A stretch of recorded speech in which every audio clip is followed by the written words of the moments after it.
Today's story will turn 15 years old come January.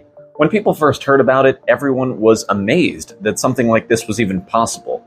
But very few actually put themselves into the shoes of anyone involved with the event. And if you were to do that, it is a truly terrifying story. So sit back, relax, enjoy today's flight. Let's get into it.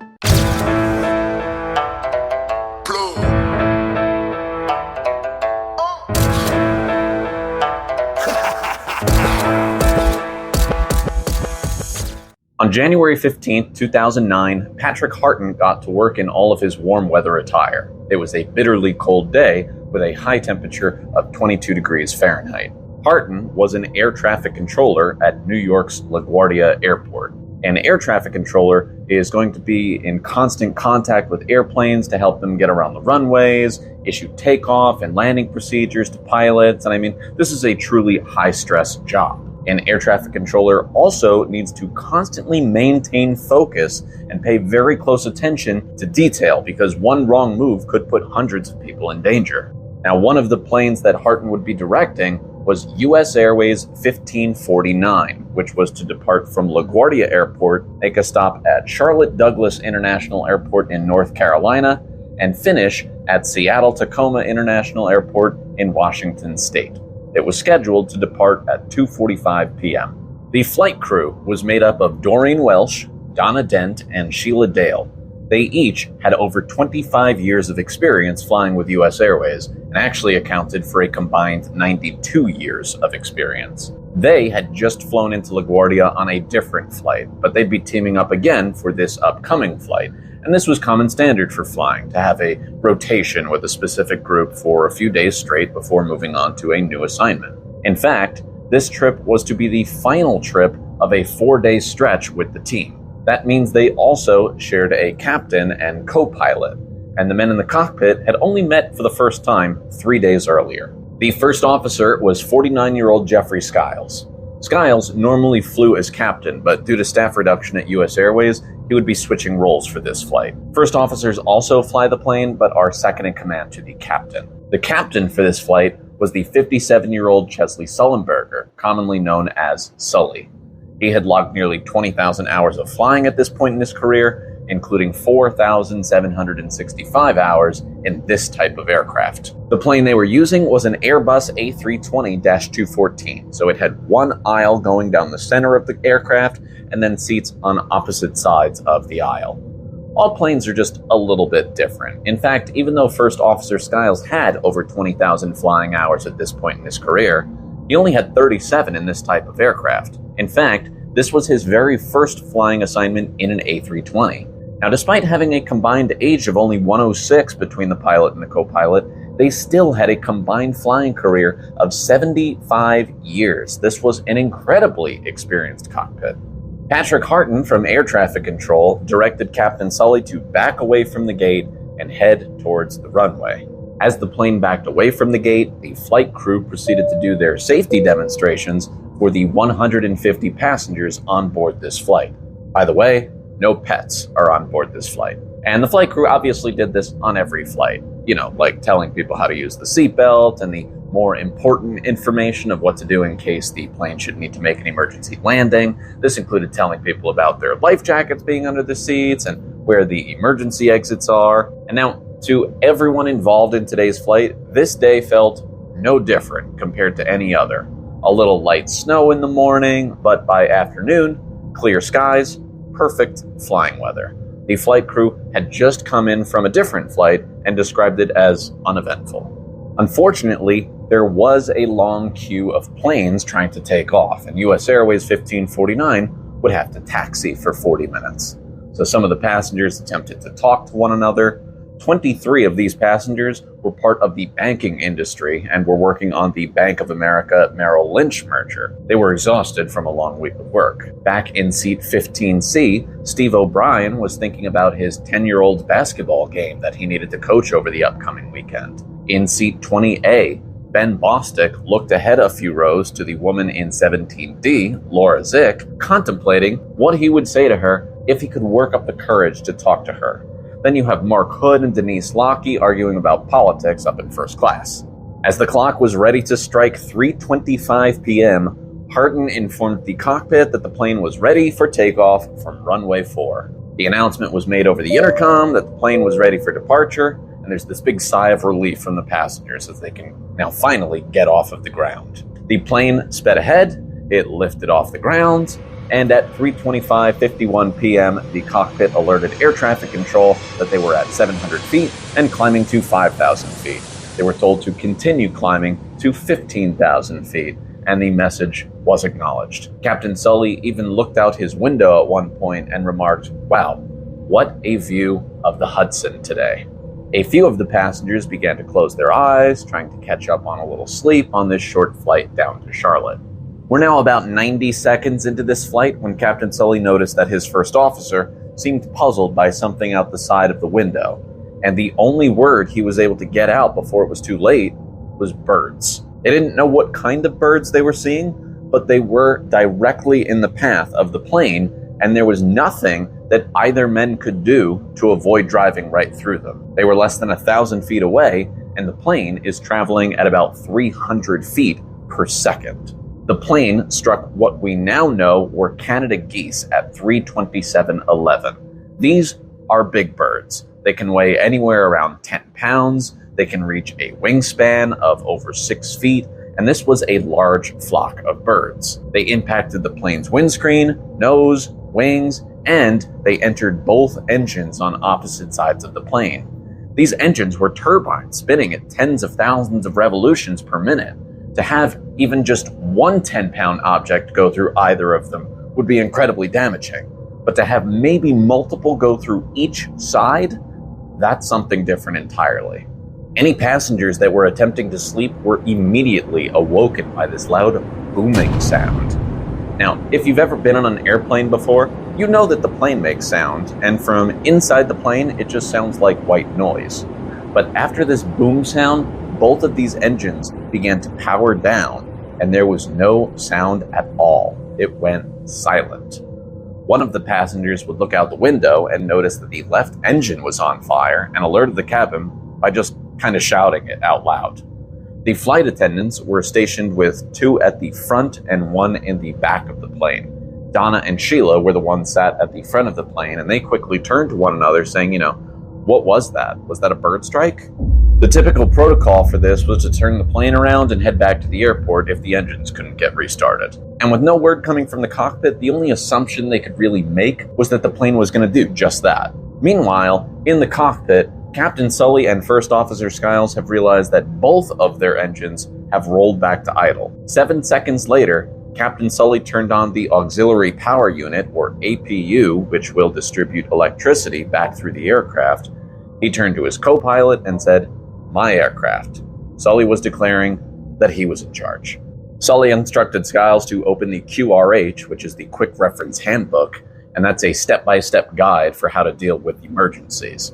As it turned out, since Skiles did not have a ton of experience with an A320 type of aircraft, he had recently been studying them and knew exactly where to turn in this handbook. He saved crucial seconds in the process. Now, as the plane slowly began descending, a woman in the middle of the plane lets out a scream. And any of the frequent flyers knew what was supposed to happen here with the plane, but with no word coming from the captain, maybe an uneasy feeling started to come over the people here. Meanwhile, as Skiles runs down the QRH checklist, Captain Sully called into air traffic control with a Mayday call, which sends Patrick Harton into a hyper-focused state.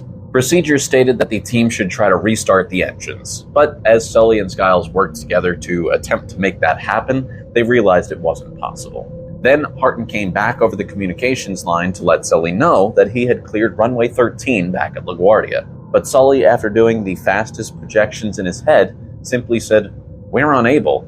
We may end up in the Hudson."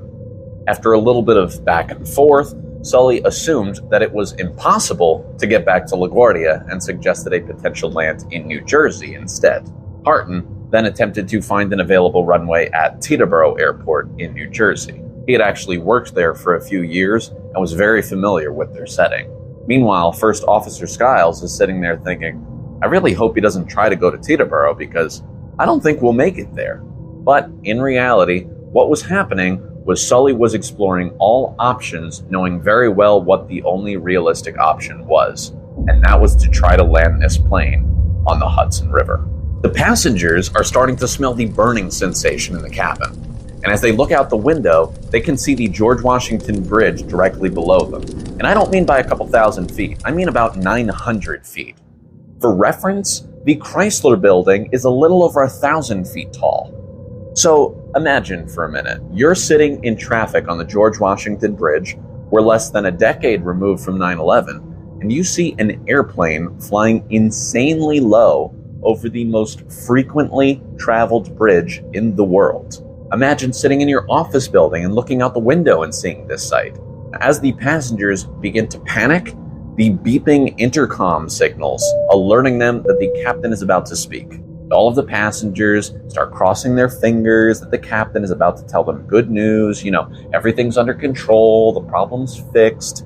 But instead, they hear these words: "This is the captain. Brace for impact." These 7 words immediately got the flight crew and the cockpit on the same page. The flight crew began to shout out throughout the cabin, "Heads down, stay down." Passengers are now taking out their phones and sending messages to loved ones. Some even put messages in their pockets to help identify their bodies and leave messages for their families in the event that they didn't make it, because a lot of these passengers had drawn the conclusion that they were about to die. Something else to note is that one of these 150 passengers is a 9-month-old child. Didn't have its own seat, was sitting on mom's lap, and the passenger sitting next to this woman is a guy named Jim Whitaker.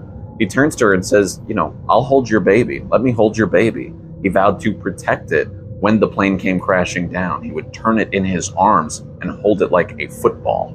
Now, Patrick Harton has cleared space over at Teterboro Airport, but Sully lets him know they're ending up in the Hudson. And this is the nightmare scenario for Harton, because as far as he knows, this is a death sentence. So he continues to explore all options because he cannot accept the fact that all of these people are going to die on his watch. And as the plane dipped below 300 feet, Patrick Harton loses sight of the plane on his radar. It disappeared. Someone in the cabin shouted, "Are you ready at the doors?" And there was an immediate response of, "We're ready." In the unlikely event that this didn't end in catastrophe, the passengers were ready to help each other by whatever means necessary to get out of this alive. Another thing to consider in this moment is it is impossible to practice a water landing. The flight simulators are not programmed for it. In fact, the only training that pilots really get on how to do a water landing is when they're in the classroom and they just discuss the hypothetical situation, but it is too difficult to replicate in a simulation. And so, as the plane is getting closer and closer to the water, Sully has done everything that he can think of to make sure this plane lands safely. He turned to First Officer Skiles and asked him, "Got any ideas?" This was his way of asking, "I've done everything I can think of. Am I missing something that increases our chances even just a fraction?" And First Officer Skiles responded, "Actually, not." The last thing Jeff Skiles was able to help with was to give Sully airspeed and altitude numbers to help assist in the nose-up landing. The idea here is that the tail of the plane would make contact with the water first to help the plane not only decelerate, but would prevent the plane from flipping or not stay intact when impact was made. Passengers looked out their windows, terrified at the sight of the water so close outside, and then the plane hit hard at 140 miles per hour. A few people were tossed around a little bit. In the cockpit, Sully and Skiles feel the impact. They're thinking they are actually under the water itself, with all of the water that's kind of splashing up into their windscreen. Then they feel the plane begin to slow and immediately know that the plane is still intact and that the passengers are probably okay. And according to Sullenberger, in the wildest of coincidences, these two turn to one another and in unison say, "Well, that wasn't as bad as I thought."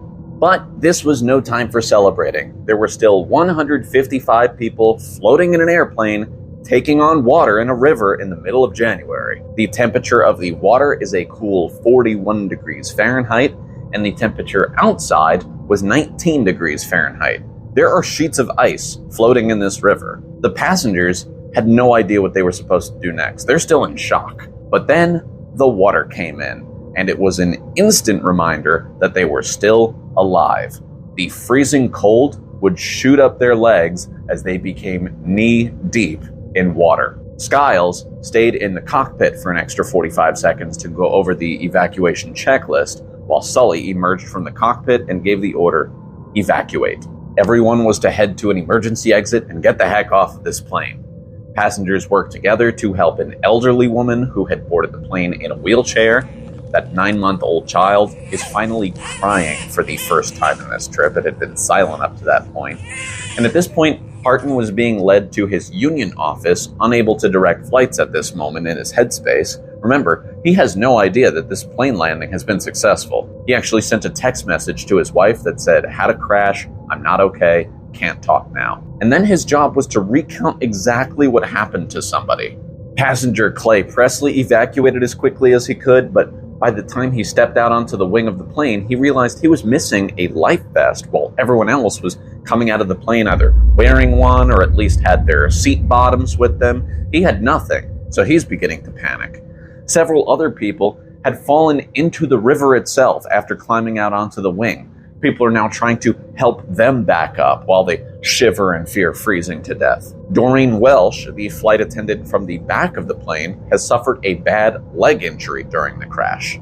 Skiles has finished his checklist at this point and has rejoined the cabin and the flight crew. He's helping to direct traffic. Sully's directing traffic. They're trying to grab extra life vests. They are knee-deep in freezing cold water, and when it appeared like nobody might be left in the plane, they're still shouting, "Is anybody here? Anybody left?" Skiles and Sullenberger were the last two off of the plane after being sure nobody was on board. 2 New York waterway ferries were the first on the scene to help with the evacuation of the plane. It's just a few minutes later.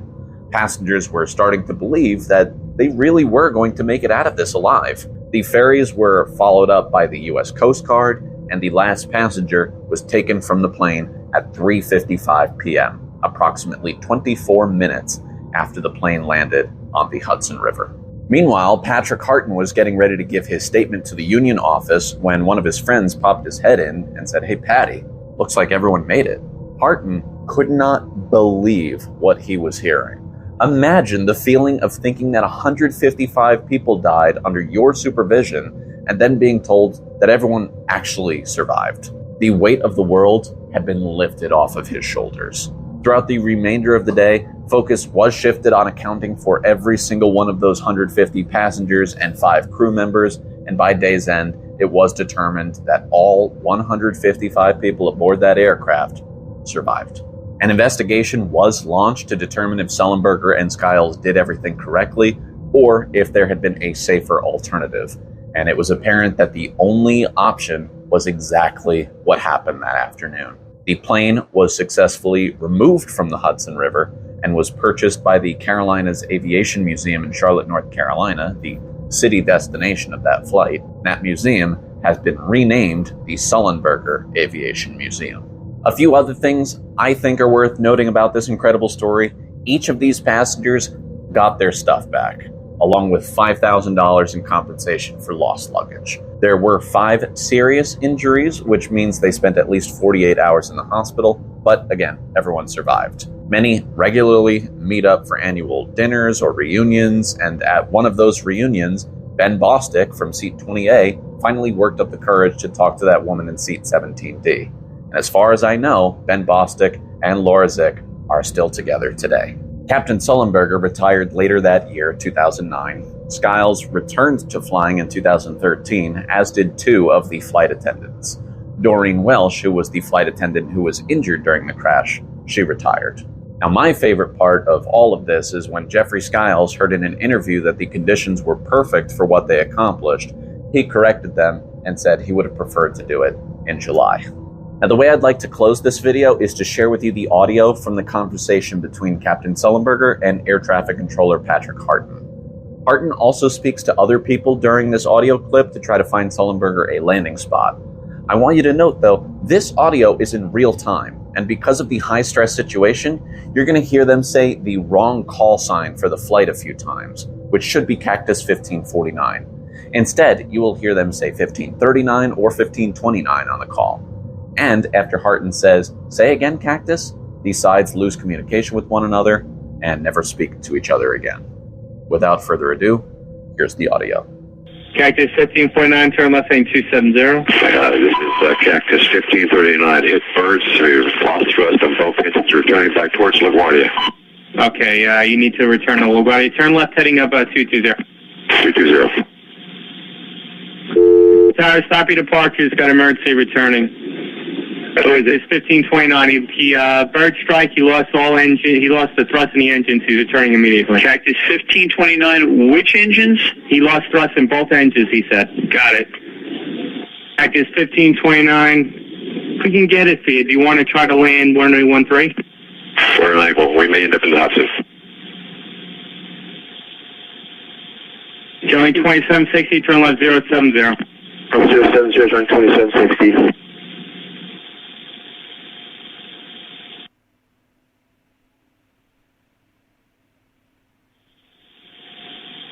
Hi, Cactus 1549. It's going to be left traffic to runway 31. Unable. Okay, what do you need to land?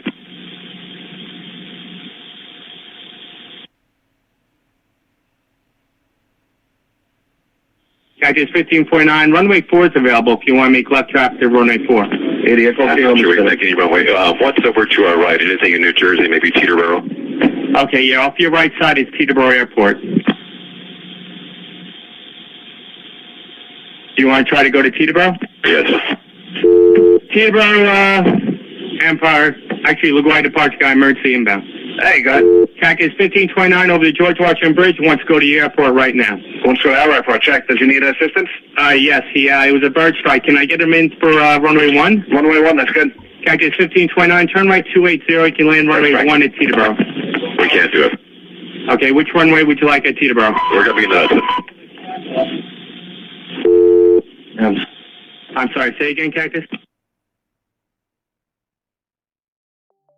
So that's going to do it, folks. The miracle on the Hudson. You know, I got to tell you, the level of respect I have for pilots, co-pilots, flight attendants, people don't realize how much training these people go through just to make sure that you feel safe on an airplane. And I do include the flight attendants here because I feel like, I don't know, people look at them as the people who maybe bring them food or booze or whatever, but their primary role is to ensure your safety on the aircraft. Comfort comes second. So I hope that you thank your flight crews every time that you step off of an airplane. And lastly, congratulations to everyone involved, which includes the passengers, the ferry boats, the Coast Guard, really anyone else involved with the rescue efforts. This was a team effort. With all that being said, I hope you enjoyed today's video. Please make sure to like and subscribe to my channel here if you haven't done so already. I am a one-man operation for the time being, and I appreciate all of the support that people have been giving over my time spent on YouTube so far. Please make sure to show your appreciation to our eyes in the sky in the comment section down below. And until next time, deuces, kids.